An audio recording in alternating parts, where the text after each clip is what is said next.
Yang terhormat Bupati Magetan Bapak Dr. Andes Haji Suprawoto SH MSI beserta Wakil Bupati Magetan Ibu Haji Nani Sumatri APD.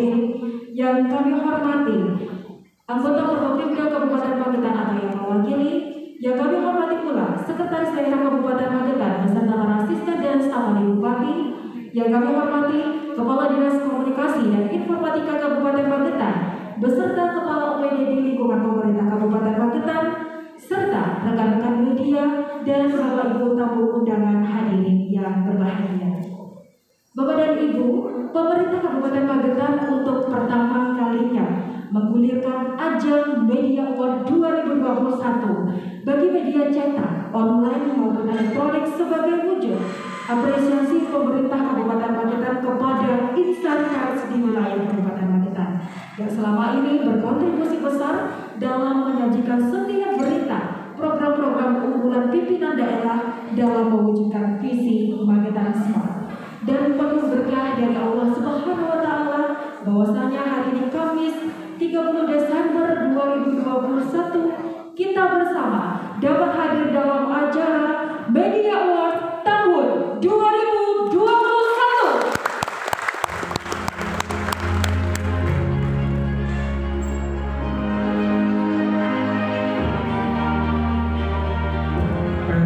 Berperan besar dalam mendorong partisipasi masyarakat melalui karya jurnalisme. Selain sebagai media kampanye, pers juga mempunyai peran penting dalam mengedukasi masyarakat di tengah kondisi pandemi agar masyarakat segera bangkit dan tumbuh.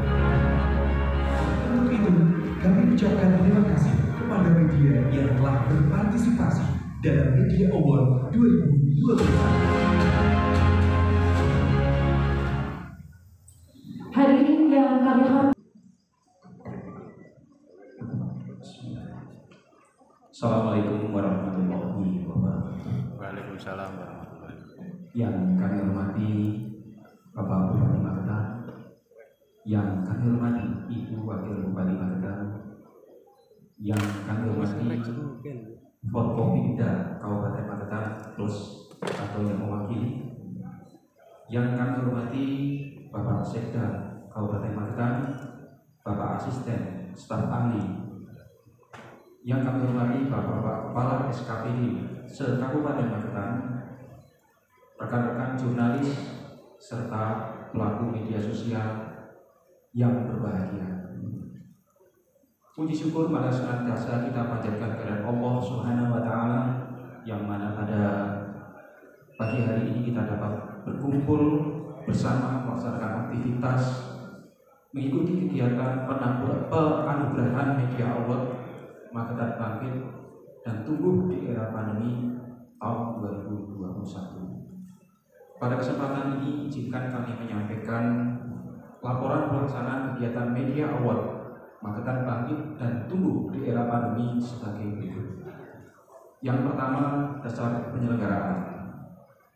Disposisi Bupati Magetan pada Nota Dinas Kominfo Kabupaten Magetan nomor 555/113/403/113/2021 tanggal 23 November 2021 perihal Media Award Magetan Bangkit dan Tumbuh di Era Pandemi. Tujuan pelaksanaan kegiatan pada hari ini adalah untuk memberikan apresiasi kepada insan jurnalis Magetan yang telah berpartisipasi dalam membantu diseminasi informasi pemerintah Kabupaten Magetan dalam menumbuhkan kembali sendi-sendi perekonomian.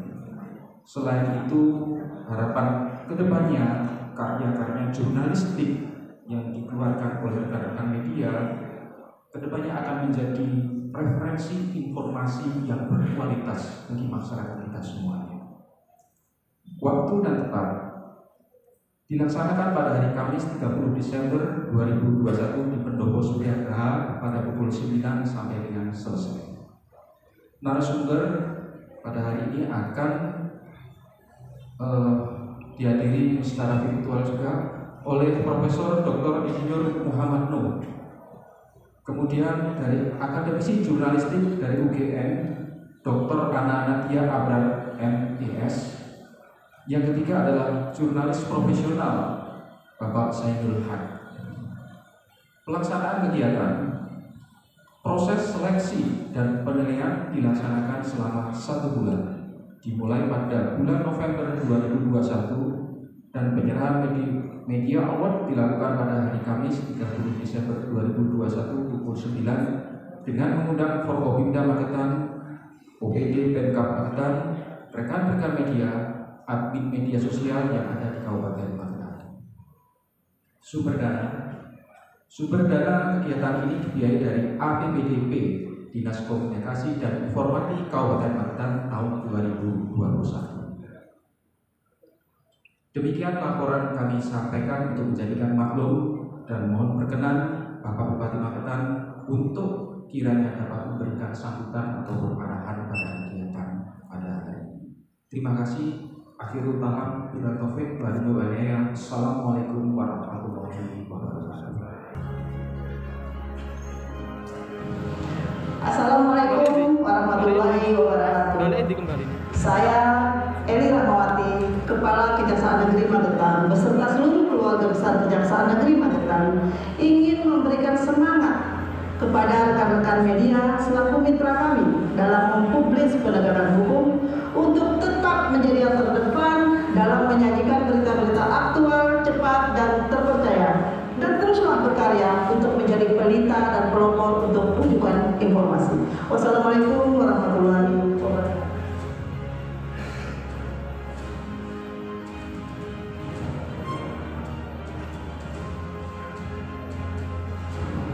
Assalamualaikum warahmatullahi wabarakatuh. Selamat pagi dan salam sejahtera untuk kita semua. Saya AKBP Yaakob Silvana Gelariska, SIKMSI sebagai Kapolres Magetan.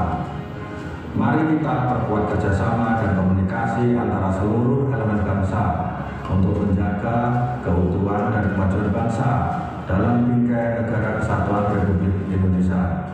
Rekan-rekan media telah banyak membantu Polri dan bangsa ini di dalam menumbuhkan semangat cinta tanah air dan mengilir rombongan dari luar maupun dari dalam. Media menyaring informasi yang memicu disintegrasi bangsa. Maka dari itu, sinergi ini yang harus tetap kita kobarkan. Terima kasih. Wassalamualaikum warahmatullahi wabarakatuh.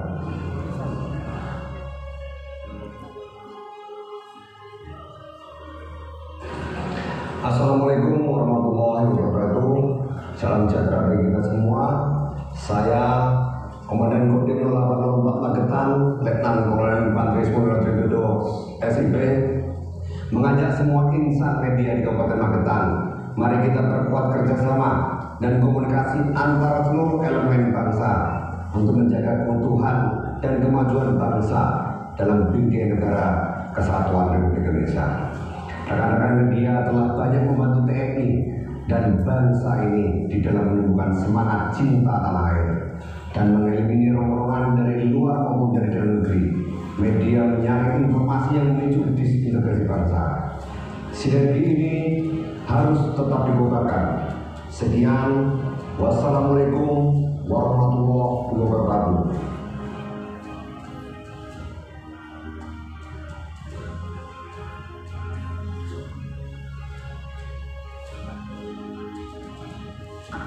Assalamualaikum warahmatullahi wabarakatuh.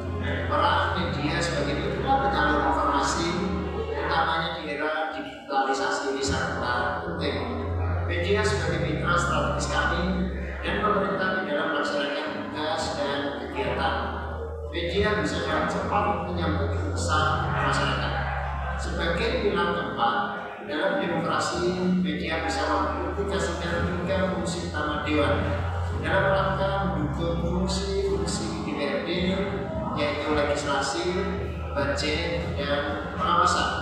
Media membantu kami dalam bersama-sama membangun Magetan lebih makmur. Terima kasih. Wassalamualaikum warahmatullahi wabarakatuh.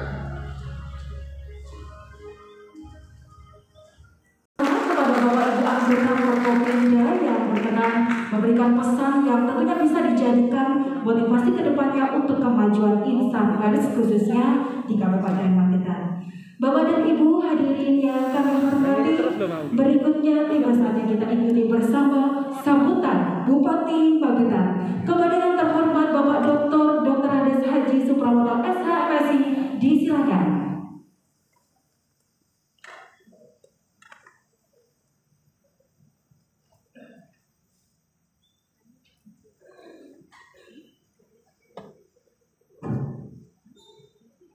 Kami hormati jajaran Forkopimda Kabupaten Magetan atau yang mewakili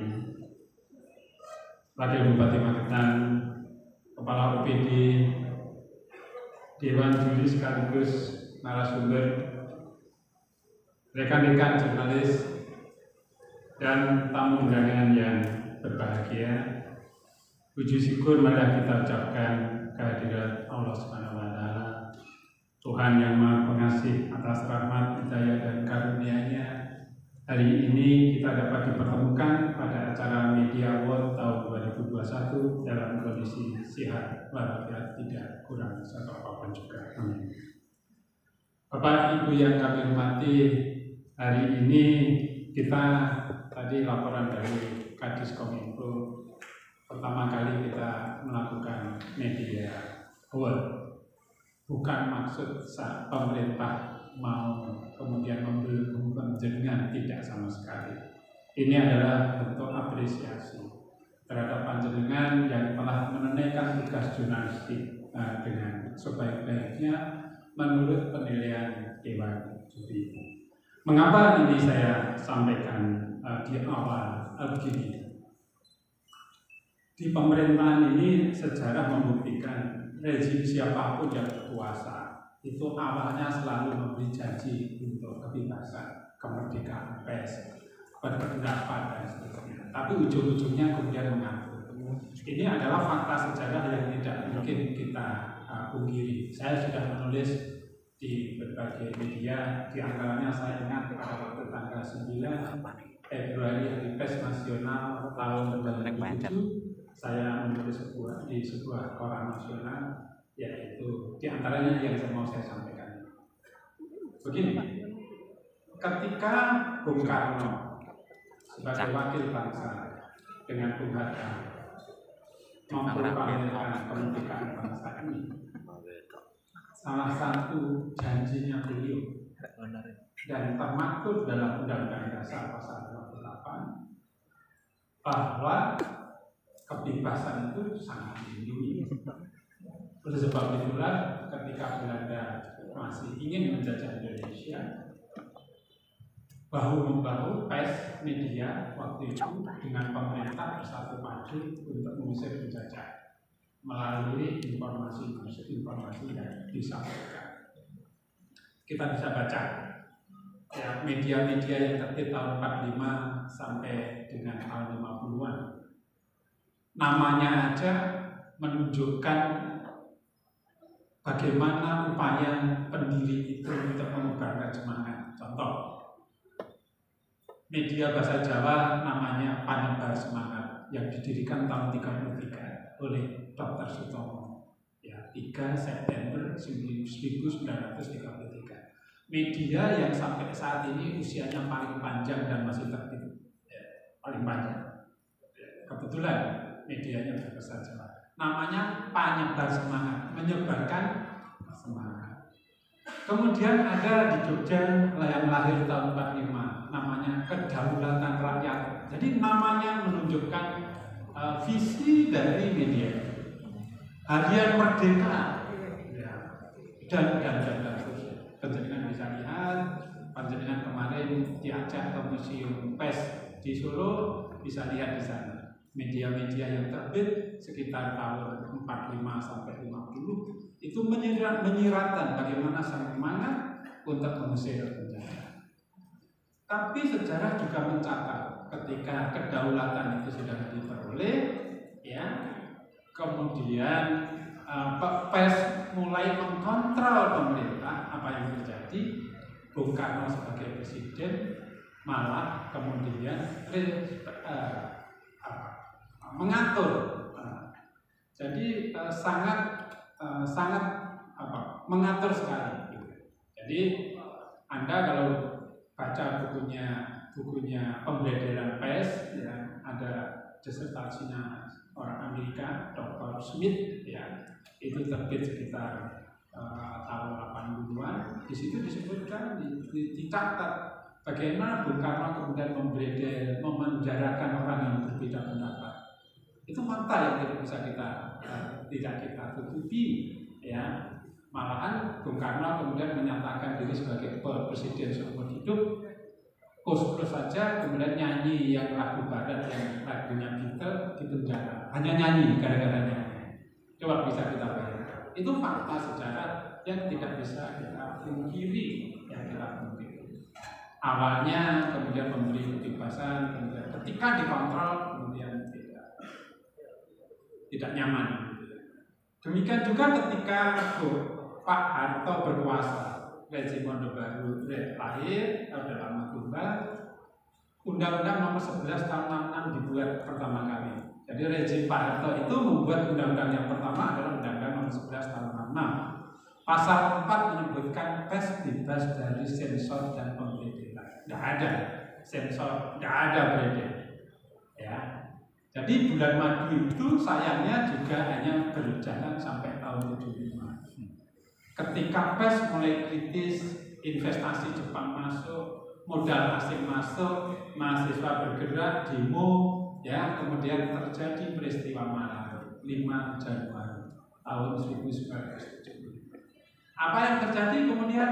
Kebebasan dibelenggu, ya, kebebasan dibelenggu, ya, kemudian PES harus izin pemerintah. Ya. Jadi petugas humas, ya, Mbak Ayu sama Mas Cahaya itu kalau jadi pejabat zaman Orde Baru itu sambil tidur bisa. Jadi kerja di zaman Orde Baru itu di humas itu sambil tidur bisa. Kenapa? Karena bekerja sebagai bidang humas di era Orde Baru itu sama dengan menjaga knop listrik sekarang. Mau di-on-kan atau mau di-off-kan, ya, mau di-on-kan atau mau di-off-kan. Kenapa saya bicara begitu?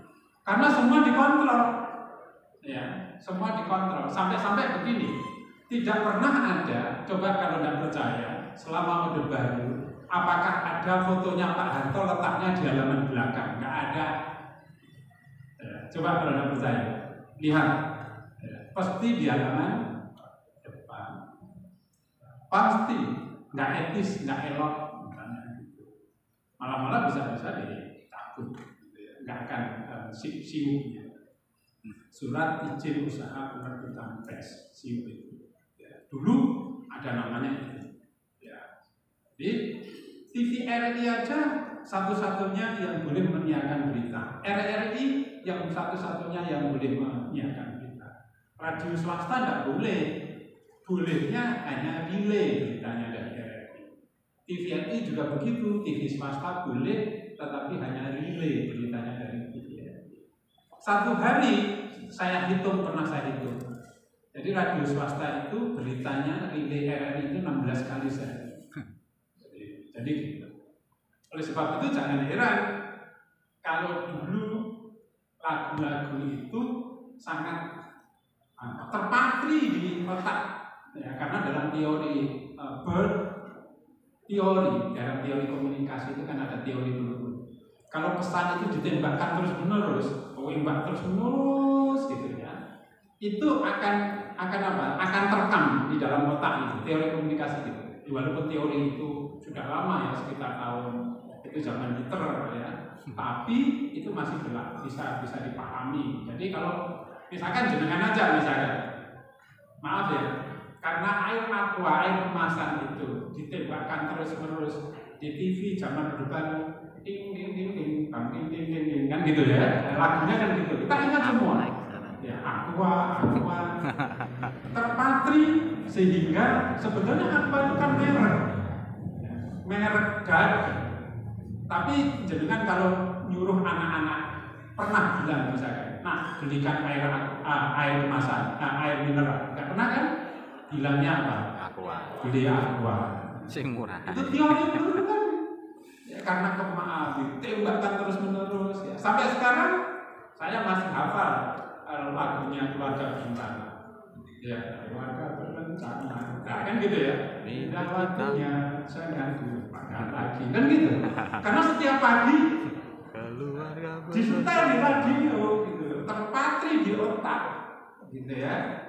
Ya, terus kemudian jadi teori menurut terus hafal.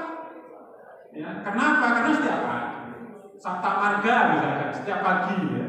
Ya, waktu itu kan setiap pagi ada Sabta Marga gitu ya, disiapkan. Semua ya. Lagu pemilu juga begitu. Kan gitu. Ya. Terpatri semua. Karena apa? Kita di satu arah. Orde Baru turun, kemudian lahir reformasi. 3 agenda reformasi itu di bidang informasi itu ada 3. 1, Undang-Undang Pers. 2, Undang-Undang Penyiaran.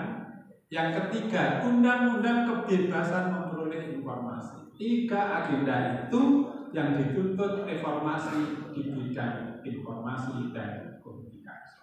Yang lahir lebih dulu karena lahir di era reformasi bahwa menganggap pemerintah itu semua buruk waktu itu. Undang-undang Pers ini bentuk dari semangat itu. Oleh sebab itu karena rezim yang dulu begitu mengatur, apa yang terjadi kemudian Undang-Undang Pers itu undang-undang yang tidak ada kata pemerintah sama sekali. Nah, coba lihat Undang-Undang Nomor 40 tahun 99. Tidak ada kata pemerintah. Tidak ada sama sekali kata pemerintah. Bebas. Ya. Jadi mau membuat media bebas. Ya. Jadi nggak perlu izin, nggak perlu ini, nggak perlu ini. Cukup membuat media. Ya. Itu yang pertama, Undang-Undang Pers. Kemudian yang kedua adalah Undang-Undang Penyiaran. Lahir Undang-Undang Penyiaran. Ya. Penyiaran itu ada 3. Ya. Penyiaran publik, penyiaran lokal, dan penyiaran privat atau penyiaran swasta, dibagi 3 itu. Kemudian Undang-Undang Kebebasan Memperoleh Informasi. Ya, kebetulan 2 undang-undang ini saya terlibat langsung. Ya, membuat undang-undang penyiaran maupun Undang-Undang Kebebasan Memperoleh Informasi yang kemudian diundangkan terjadi nego di DPR. Waktu itu kebetulan saya wakil pemerintah untuk membahas undang-undang ini dengan Komisi 1.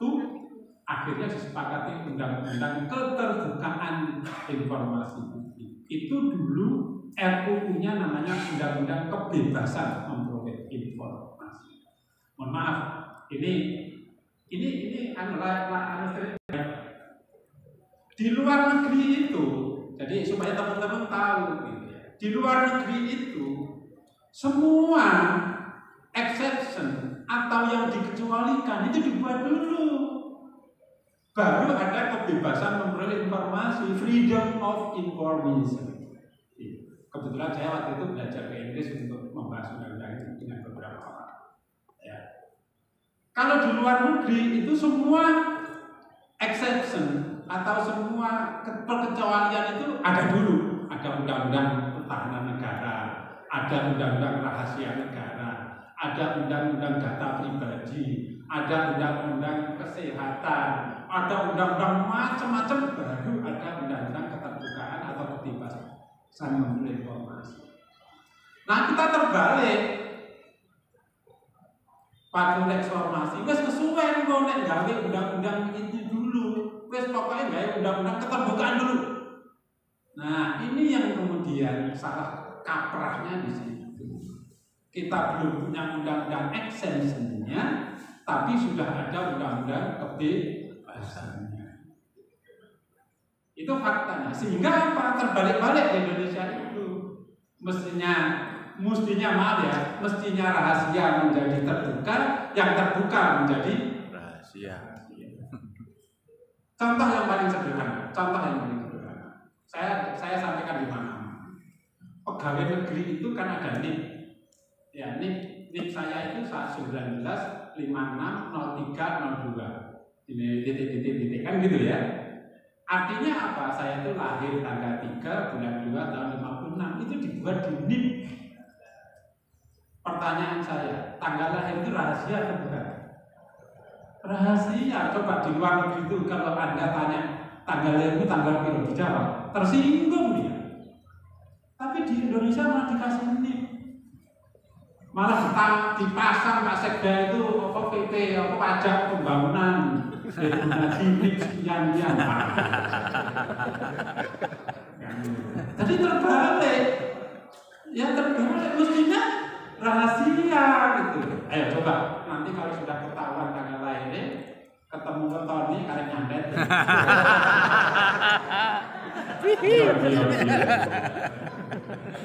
Jadi kita terbalik-balik.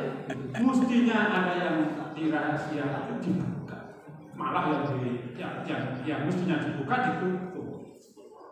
Contoh yang paling sederhana, ya, itu contoh yang paling sederhana. Ada yang mestinya yang terbuka nanti bisa dibuka. Nah, oleh sebab itulah kemudian pasal 17 akhirnya ada pasal sapu jagatnya di huruf F kalau tidak huruf G. Coba lihat nih undang-undang keterbukaan nomor 14 tahun 2008. Itu berlakunya 2 tahun kemudian, berlakunya 2010. Kenapa? Begini dulu. Inggris saja yang sudah negara maju, ketika undang-undang itu dibuat berlakunya 4 tahun kemudian. Tapi kita minta waktu itu 5 tahun. DPR nggak mau, harus langsung berlaku. Akhirnya nego disepakati 2 tahun kemudian berlaku. Kenapa 2 tahun? Kita bisa mempersiapkan infrastrukturnya supaya birokrasi juga siap. Dan anehnya undang-undang keterbukaan informasi itu RUU-nya dulu banyak komisinya. Pasal yang diatur itu komisi itu hampir 60% mengatur komisi. Maaf ini teman-teman dari undang-undang keterbukaan informasi itu bukan kemudian bukan. Kenapa ada PPID? Kita berpikir waktu itu, loh, nanti kalau misalkan rumah sakit itu tidak ada PPID, jangan-jangan orang-orang selalu tanya minta apa-apa ke rumah sakit, jangan-jangan dokternya nanti malah melayani orang tanya, tidak melayani orang sakit. Oleh sebab itu harus ada pejabat PPID, pejabat pelayanan informasi dan dokumentasi. Jadi substansinya itu. Jadi mestinya PPID itu melayani itu tadi yang tanya-tanya, dan OPD membackup Mas Cahaya. Konsepnya seperti itu. Gitu ya konsepnya. Ya, bukan kita membelenggu supaya proporsional ya, itu konsep ya, sehingga kita bisa bayangkan kalau sebuah pemerintahan, contohnya di ruangan ini aja, kalau ini di ruangan tertutup kemudian lampunya mati, kita bicara begini, orang bisa berbuat apa saja. Kita bisa fokus itu karena kita terbuka, transparan. Oleh sebab itu Undang-Undang Keterbukaan Informasi itu waktu itu saya begitu disahkan, saya kemudian memberi penjelasan ke seluruh KL ya, Kementerian dan Lembaga di Jakarta. Saya selalu menganalogkan begini. Kita ini kalau mau Jumatan di Masjid Baitul Salam, sebelum khutbah atau Jumatan dimulai, takmir masjid itu kan mesti mengumumkan apa? Ya kas, ya sedekah, infak, jumlahnya segini, untuk ini dan seterusnya. Agama Kristen juga gitu, agama Hindu juga begitu, semua begitu. Agama apapun mengajarkan ketika kita diberi amanah untuk mengelola uang masyarakat itu harus ditalakan secara transparan. Tetapi masyarakat juga tidak boleh ini. Pernah ya, saya jadi pansel untuk sama saya Pak Renat Kasani, Pak Mahfud MD, ya, waktu itu merekrut calon Komisi Informasi Keterlambatan. Indonesia itu negara yang paling bebas, hanya satu yang tidak boleh mengatakan tidak boleh. Jadi kalau ingin boleh semuanya di Indonesia, ya, apa aja boleh. Ya. Oleh sebab itu ini harus menjadi pemahaman kita bersama. Media itu ada hukumnya. Satu adalah hukumnya undang-undangnya yang mengatur Undang-Undang Pokok Pers dan Undang-Undang Hukum Pidana. Ya. Ada perbedaan. Kemarin ada pertanyaan, Pak, apa bedanya media dengan media sosial? Begini, kalau media mainstream, media yang punya ada redaktor, ada ini ya, terus kemudian disahkan, punya lembaga, dia pertanggungan jawab itu waterfall secara hukum. Ya, ada pimpinan redaksi, ada ya seingat saya, mohon maaf saya lama nggak ngajar jadi sudah agak lupa. Ya. Satu yang kontrol press itu Media Watch. Media Watch itu adalah media yang mengontrol pers. Dulu di Surabaya itu ada Media Watch-nya Bu sedikit, tapi sekarang sudah kelihatannya sudah tidak ada. Ya. Kemudian ada ini setiap media itu punya lembaga profesi. Ya. Ada lembaga profesi yang mengadili apabila wartawannya itu salah. Ya. Ya. Kemudian ada Dewan Pers. Ya. Terus kemudian yang satu lagi adalah masyarakat.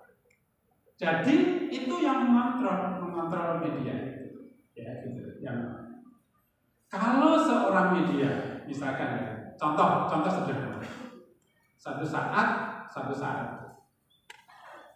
saat sebuah media di Jakarta waktu itu impor beras kan menjadi isu politik yang luar biasa. Membuat di headline itu salah ini beritanya. Kemudian saya memerintahkan Mas Cahaya yang menilai jangan orang kita sendiri, harus orang luar, ya, orang luar. Oleh sebab itu dari mana? UGM, ya, Mas Ananti Akbar, ya, yang kemarin kita ketemu di sana, dia memang pakar media, ya, pakar media, ya, dosen di Universitas Gajah Mada, supaya fair. Ya, bukan berarti penjenengan kemudian yang belum dapat kemudian ini adalah siapa tahu, ya, dari sini kemudian nanti muncul, ya, wartawan-wartawan yang hebat, penulis-penulis yang hebat, yang bisa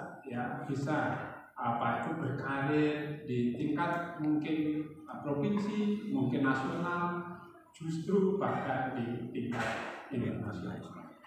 Magetan ini adalah rumah kita, ya, rumah kita.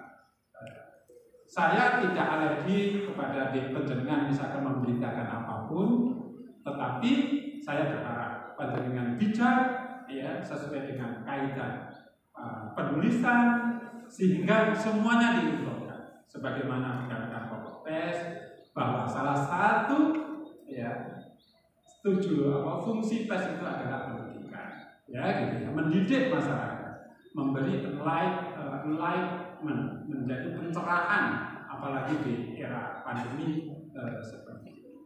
Apabila ini bisa dilakukan bersama-sama, saya yakin pemerintahannya juga baik dan tujuan kemudian masyarakatnya juga akan semakin baik.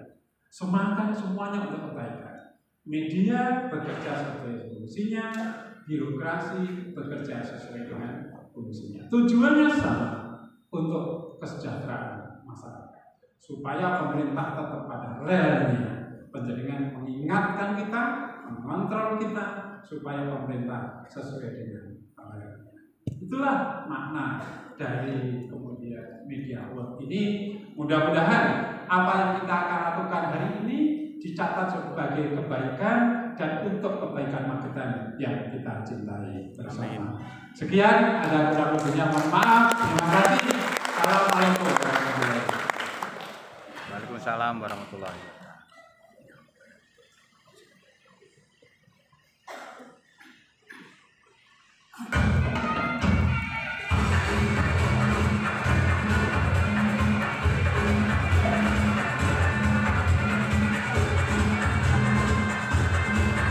Lor iku cuplikane, engko nek pengen ngerti kabeh langsung ke channel Benny Setiawan Magetan.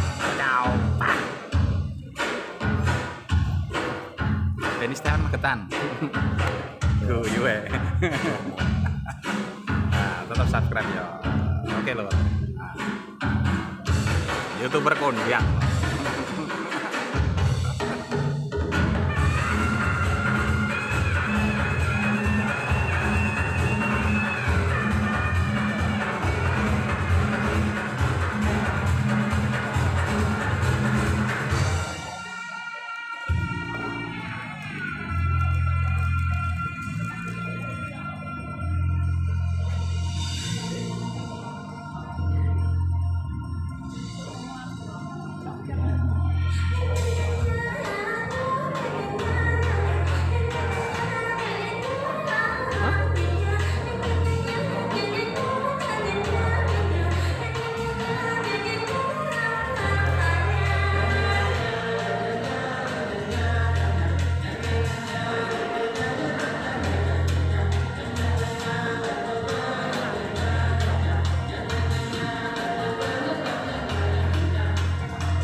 dan kontinuitas pemberitaan di pemerintah Kabupaten Magetan, juga jejak pendapat yang diambil OPD dan rekan media. Media Awards 2021 bukan untuk membuka kebebasan pers, namun hal ini sebagai wujud apresiasi tertinggi atas karya-karya jurnalistik awak media. Sebagai wujud apresiasi Pemkab Magetan kepada media atas sinergi untuk Magetan Bangkit, kami persembahkan Media Award 2021 Magetan Bangkit dan tumbuh di era pandemi. Juri Media Award 2021 Dr. Ana Nadia Abdul, MDS, jurnalis, penulis, dosen jurnalisme, Departemen Ilmu Komunikasi, Universitas Gadjah Mada. Zainul Haq, juara 1, kategori foto sosial anugerah Adiwarta tahun 2012.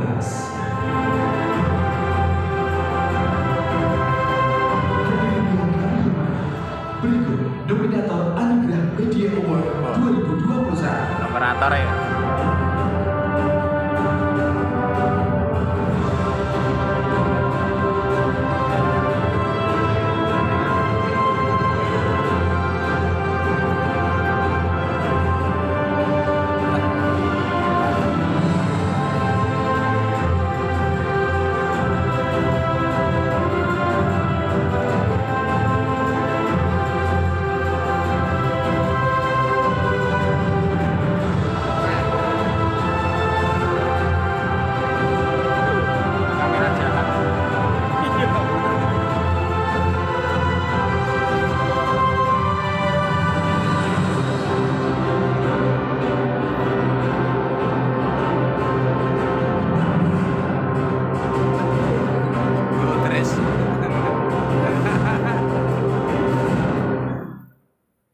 Boleh kita berikan tepuk tangan yang luar biasa dan tentunya apresiasi yang luar biasa untuk para insan media yang berhasil masuk nominasi Anugerah Media Award 2021.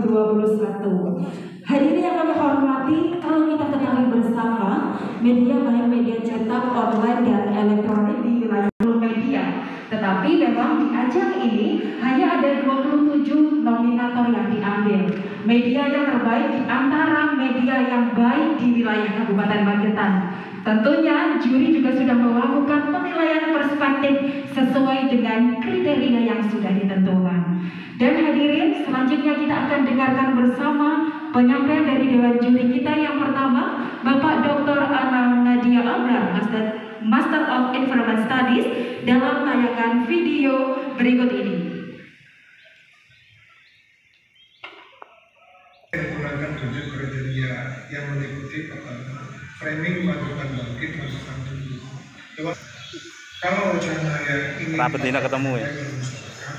Maka masyarakat akan mengerti dan memiliki pengetahuan tentang apa yang sedang ikut membangun keberagaman di masyarakat Magetan. Kedua, membawa misi intelektualitas. Ini sesuai dengan garis pengetahuan dan mereka itu.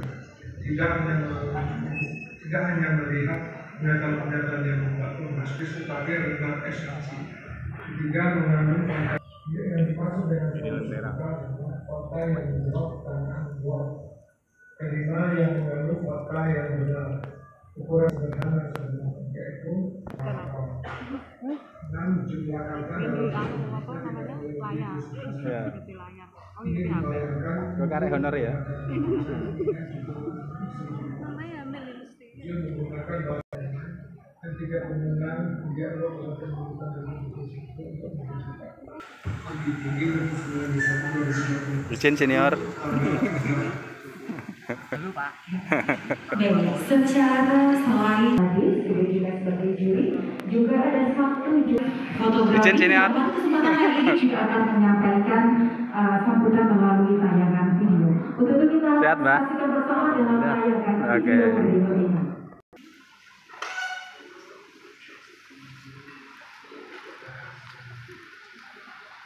Oke guys. Selamat untuk pemenang. Terima kasih Kabupaten Magetan dari Forkopimdanya. Semoga cepat akan banyak lagi nanti wisatawannya bisa berkunjung ke Magetan. Terima kasih. Wassalamualaikum warahmatullahi wabarakatuh. Hadirin, semakin siang semakin kita mendekati acara puncak kita pada kesempatan hari ini. Boleh kita semarakkan semangat kita bersama dengan tepuk tangannya Bapak Ibu. Dan sesaat lagi kita akan menjadi saksi siapakah yang berhak menerima penghargaan terbaik 1, 2, dan 3 di ajang Anugerah terbaik ketiga kategori media cetak terbaik. Terbaik ketiga diraih oleh Media Lentera Indonesia dengan judul Green House atas tema upaya tindakan produksi perkarya. Juara telur. Ora rugi. Ora rugi lho. Terbaik kedua Media Pojok Kiri dengan judul Dukung Program Bupati Magetan. Dinkom Magetan punya inovasi baru di tahun 2022 mendatang atas nama Saudara Lili Abdi Kusuma. Dan media cetak diraih oleh Koran Memo dengan judul Pariwisata Magetan tetap tumbuh untuk pemenang terbaik juara terbaik 3, 2, dan 1 untuk berkenan menuju tempat yang sudah ditentukan. Alhamdulillah. Untuk menerima penghargaan dan juga uang pembinaan sebagai apresiasi. Lur, alhamdulillah lur berkah juara telur lur. Tetap semangat tetap ya. Tetap jadi YouTuber ya Mas.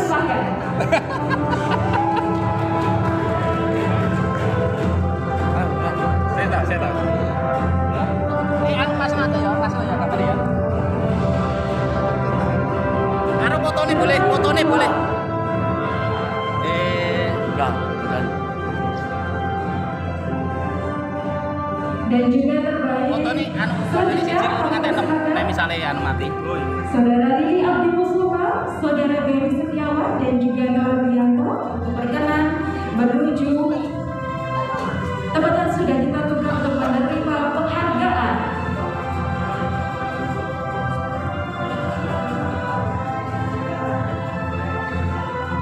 Juara 1. Selanjutnya mohon berkenan kepada Bupati Magetan, Wakil Bupati Magetan, dan juga Komandan Kodim 0804 Magetan atau yang mewakili berkenan menyerahkan piala penghargaan terbaik untuk insan media kategori media cetak.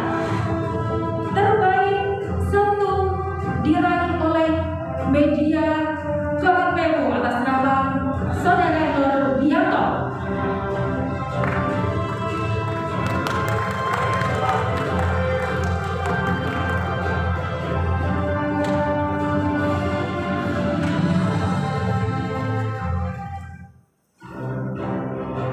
Dan selanjutnya terbaik kedua diraih oleh media Pojok Kiri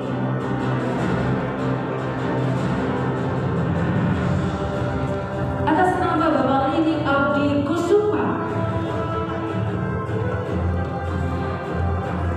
Dan juga terbaik ketiga diraih oleh media Lentera Indonesia atas nama Bapak Beni Setiawan.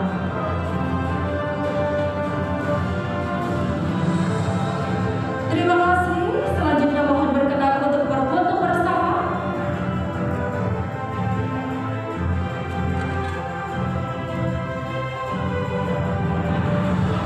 Ya, 1, 2, 3 kamera. 1, 2, 3. Kita semarakkan Magetan terdepan, Magetan terdepan. Segala lagi Magetan terdepan. Terima kasih. Selanjutnya kami persilahkan untuk kembali ke tempat.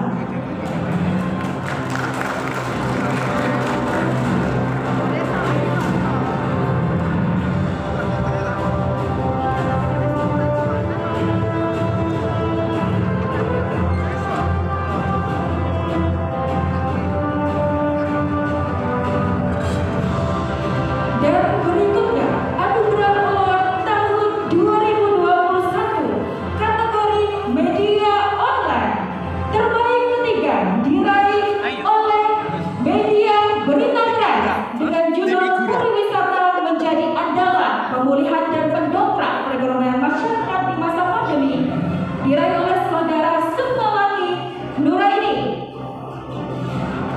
Bapak Ibu kita berikan tepuk tangan.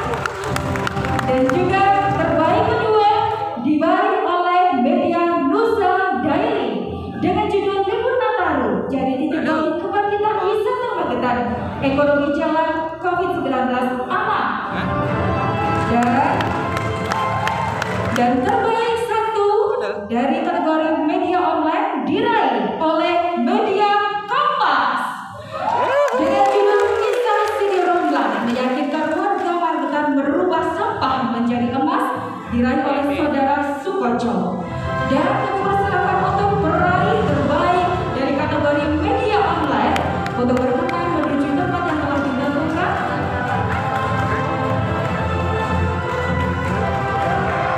Ibu Sukawati Raini, saudara Sianto dan juga saudara Sukoco.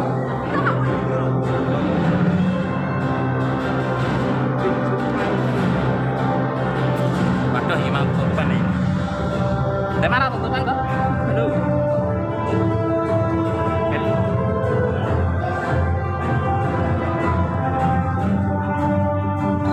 Untuk Bapak Rianto, untuk juara 2 izin, dan selanjutnya mohon berkenan kepada Kapolres Magetan, Kepala Kejaksaan Negeri Kabupaten Magetan dan juga Ketua Pengadilan Negeri Kabupaten Magetan untuk berkenan menyerahkan penghargaan terbaik kategori media kepada pemenang dan juga penghargaan Iya akhirnya langsung operasi. Yo sih yo penting.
Dan yang terakhir, kategori media elektronik terbaik pertama diraih oleh media JTV dengan nama Muhammad Ramzi dengan judul Semangat Kaum Difabel Membuat Batik Ekonomi di Tengah Pandemi.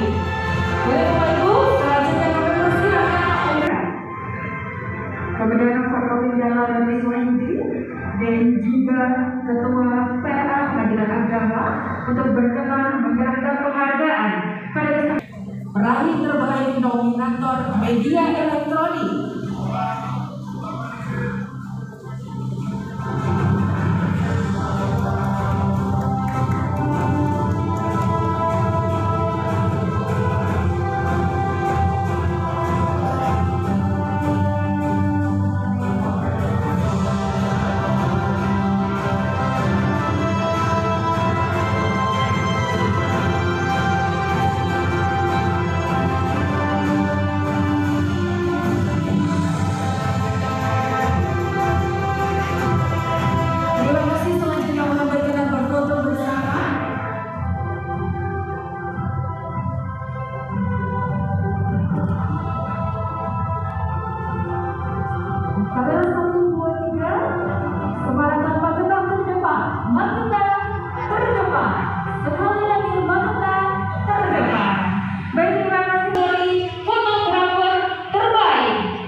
Dengan melihat foto jurnalistik holiday, wisatawan berkeliling Telaga Sarangan dengan menunggang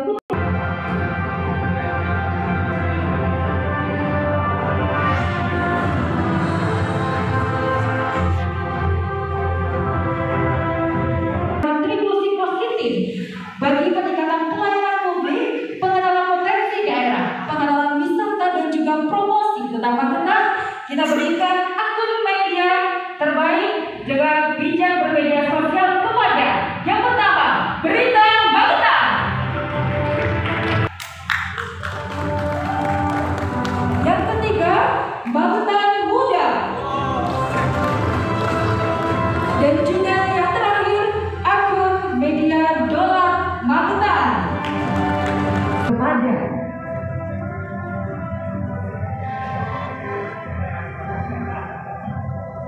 dan selanjutnya memberikan kepada Kepala Dinas Komunikasi dan Informatika untuk menyerahkan penghargaan dan kesempatan hari ini kepada akun media yang sudah berkontribusi